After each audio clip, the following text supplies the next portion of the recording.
ایک نمازی نے اپنی بیٹی کی شادی دوسرے نمازی کے بیٹے کے ساتھ کی۔ بسم اللہ الرحمن الرحیم، السلام علیکم جی، میں ہوں ارسلان اعظم اور پیغام ٹی وی میں آپ کو خوش آمدید کہتا ہوں۔ لاہور کی ایک ایسی مسجد میں موجود ہوں جہاں روحانی غذا تو ملتی ہی ہے، اس کے ساتھ ساتھ یہاں پر نمازیوں کی جو تواضع ہے، مچھلی، اس کے ساتھ ساتھ خشک میوہ جات اور قہوے سے کی جاتی ہے۔ یہاں پر یہ غذائیں کن نمازوں کے بعد ملتی ہیں اور یہاں کی کیا کیا سہولتیں ہیں اس مسجد میں، ایسے کیا کیا اہتمام ہیں، یہ تمام تر کہانی مسجد کے خطیب میرے ساتھ موجود ہیں، عبداللہ صاحب موجود ہیں، ان سے جاننے کی کوشش کرتے ہیں کہ اس کاوشوں کے پیچھے کون کون لوگ ہیں۔ جی عبداللہ بھائی، بہت شکریہ آپ کے وقت کا۔ مجھے یہ بتائیے کن کن غذاؤں کے ساتھ جو ہے وہ نمازیوں کی تواضع کی جاتی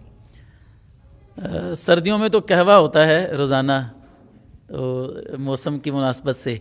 تو اس کے علاوہ ڈرائی فروٹ ہیں، کبھی انڈے ابلے ہوئے، کبھی مچھلی، کبھی جلیبیاں، اس قسم کی چیزیں جو بھی ہماری پنجاب میں چلتی ہیں، تو وہ سب الحمدللہ نمازیوں کی طرف سے کنٹریبیوشن ہو جاتی ہے۔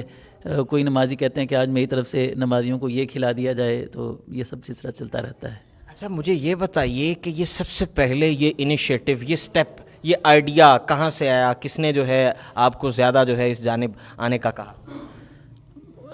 اتفاق سے ایسے ہی بس ایک دن جو ہے نا، وہ ہمارے ایک دوست پشاور گئے، تو وہاں سے نا وہ پشاوری قہوہ لے کر آئے،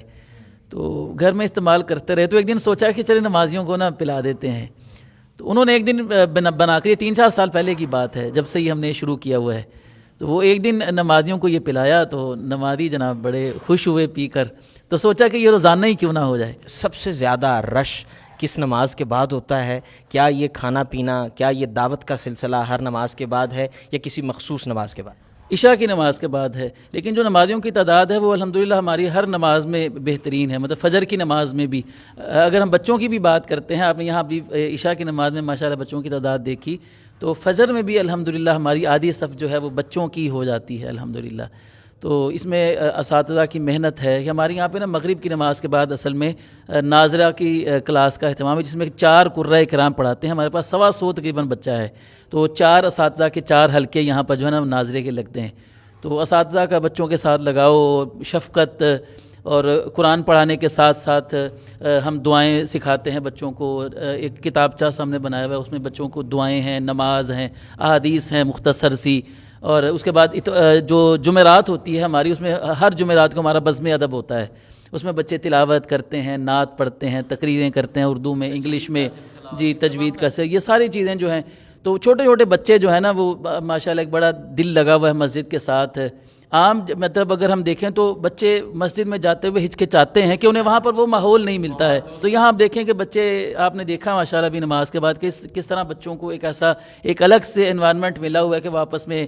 گپ شپ بھی کر رہے ہیں اور کھا پی بھی رہے ہیں۔ تو یہ میں سمجھتا ہوں کہ بچوں کو یہاں پر مسجد میں لانے کا ایک طریقہ کار ہے۔ اچھا، مجھے یہ بتائیے مسجد کا کتنا سٹاف ہے، کتنے لوگ یہاں پر موجود ہیں، اور ہر کسی کے چہرے پہ ہمیں مسکراہٹ نظر آئی ہے، تو اس کے پیچھے بھی کیا کوئی تربیت کی گئی؟ بڑے اچھے طریقے سے ایک چہرے سے، ایک باڈی لینگویج سے ایک تاثر جا رہا ہے، بدن بولی سے ایک تاثر جا رہا ہے، ہر چہرہ جو ہے وہ ویلکمنگ ہے، اس کے پیچھے کیا کہا؟ دیکھیں، جب آپ کسی ادارے میں کام کرتے ہیں، آپ ملازم سمجھ کر خود کو، اور آپ سمجھتے ہیں کہ میں نے یہ پیسے لینے ہیں یہاں پر ملازمت کر کے، تو یہ مجھے تنخواہ ملنی ہے، تو پھر وہ ایک حساب جو ہوتا ہے نا ملازم والا ہوتا ہے۔ لیکن جب آپ کسی چیز کو آن کرتے ہیں اور سمجھتے ہیں کہ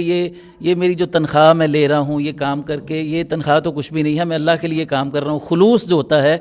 خلوص کی وجہ سے اللہ تعالیٰ یہ جو ہے نا وہ خوشی برکتیں عطا فرماتا ہے۔ تو الحمدللہ اللہ تعالیٰ نے ہمیں، جو ہمارے یہاں پہ مؤذن ہیں، خادم ہیں، وہ سب بڑے اچھے لوگ جو ہے وہ اللہ تعالیٰ نے ہمیں عطا کیے ہیں کہ وہ اس کو اپنا کام سمجھ کے الحمدللہ کر رہے ہیں۔ اور اگر پانی ختم ہو گیا ہے تو موٹر چلانا، میں یہ نہیں سمجھتا کہ میری شان کے خلاف ہے، کوئی بھی کام جو ہے اس کو آن کرنا چاہیے، اور یہ اللہ کا گھر جو ہے برکت ہے۔ مسجد کی صفائی ستھرائی کرنا بہت اعزاز کا کام ہے۔ نبی علیہ الصلوۃ والسلام دیکھیں، ایک عورت جو تھی وہ مسجد نبوی کی صفائی کیا کرتی تھی، تو وہ فوت ہو گئی نا، تو صحابہ کرام نے اس کو راتوں رات، اس کا رات کو فوت ہوئی، صحابہ نے کہا کہ نبی صلی اللہ علیہ وسلم کو کیا تکلیف دینی ہے، انہوں نے اس عورت کا تجہیز و تکفین کر کے اس کا جنازہ پڑھا کر اس کو دفن کر دیا۔ نبی علیہ الصلوۃ والسلام نے بعد میں دیکھا کہ وہ عورت نظر نہیں آ رہی نا، آپ کو نہیں پتہ چلا کہ وہ فوت ہو گئی ہے، تو صحابہ نے بتایا کہ وہ فوت ہو گئی، ہم نے اس کا جنازہ بھی پڑھ دیا۔ تو آپ علیہ الصلوۃ والسلام نے فرمایا دلونی اعلی قبریہا، مجھے اس کی قبر بتاؤ کہاں ہے۔ آپ علیہ الصلوۃ والسلام اس کی قبر پر گئے اور وہاں جا کر آپ نے دوبارہ نماز جنازہ اس کا پڑھایا، اور امت کو آپ نے یہ سبق دیا کہ یہ جو مسجد کا خادم ہوتا ہے، مسجد کے صفائی ستھرائی کرنے والا ہے، اس کا کیا مقام ہے۔ مجھے یہ بتا دیجئے کہ ایک جو ہمارے لوگ ہیں، ہمارے جو مذہبی لوگ ہیں، ان کے درمیان اور جو عوام کے درمیان ایک جو گیپ تھا، یہ مجھے لگتا ہے یہ ایک بہت اچھا سلسلہ، اس گیپ کو، اس فاصلے کو ختم کرنے کا یہ ایک بہت اچھا سلسلہ تھا۔ نبی علیہ الصلوۃ والسلام کے زمانے میں جو مسجد نبوی تھی وہ صرف نماز پڑھنے کی عبادت گاہ نہیں تھی، سب کچھ مسجد میں ہی ہوتا تھا۔ مسجد سے ہم نے باری باری ہر چیز کو نکال دیا اور صرف مسجد جو ہے وہ نماز کے لیے رہ گئی، اور نماز اور تالا، نماز اور تالا۔ تو یہ کھلانا پلانا، یہ لوگوں کو جوڑنے کا ایک ذریعہ ہے۔ نبی علیہ الصلوۃ والسلام نے ایک حدیث مبارکہ میں اہل جنت کے کچھ 4 کام بتائے ہیں، ان میں سے ہے آپ نے فرمایا وَأَطْعِمُ الطَّعَامَ، تم کھانا کھلایا کرو۔ دیکھیں بھوکوں کو کھانا کھلانے کا ذکر نہیں ہے اس میں، ہر مسلمان کو آپس میں یعنی ایک دوسرے کو کھانا کھلانے کی ترغیب ہے۔ تو یہ بھی ہم سمجھتے ہیں کہ ایک ذریعہ ہے لوگوں کا آپس میں مل بیٹھنے کا، جب آپ کسی کے ساتھ بیٹھ کر کھاتے پیتے ہیں۔ دیکھیں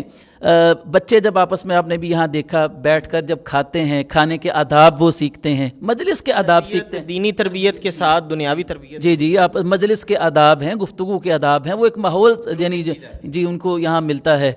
تو یہ ایک پیار محبت کا، مل بیٹھنے کا جو یہ پیغام ہے، میں یہ چاہتا ہوں کہ لوگ اس کو اڈاپٹ کریں، اور ہر مسجد جو ہے، ہم یہ سمجھتے ہیں کہ ہر مسجد میں ایسا ایک ماحول بننا چاہیے کہ لوگ خوشی محسوس کریں، یعنی یہ ایک خشک ماحول نہیں ہے۔ آپ دیکھیں مسجدوں میں ایسا ہوتا ہے کہ کئی سال نہ لوگ ایک مسجد میں جاتے ہیں نماز پڑھنے، کندھے کے ساتھ کندھا ملا کر 10 سال ہو گئے نماز پڑھتے ایک مسجد کے اندر ایک امام کے پیچھے۔ امام صاحب کو اپنے مقتدی کا پتہ نہیں ہے، اور مقتدیوں کو آپس میں پتہ نہیں ہے کہ یہ جس کے ساتھ میں کندھا ملا کر کھڑا ہوں یہ کون ہے، کہاں سے آتا ہے، اس کا کام کیا ہے۔ یہ بہت کمی ہے۔ تو اللہ کے رسول صلی اللہ علیہ وسلم کو تو اپنے مقتدیوں کی بڑی فکر ہوتی تھی۔ اگر کوئی صحابی مسجد میں نہیں آتے تھے نا، تو آپ علیہ الصلوۃ والسلام اس کا پتہ کیا کرتے تھے کہ پتہ کرو وہ بیمار تو نہیں ہے، وہ کیوں نہیں مسجد میں آ رہا۔ تو یہ ساری باتیں ہمیں کیا بتاتی ہیں کہ ہمیں مسجد کو اس طرح سے بنانا ہے کہ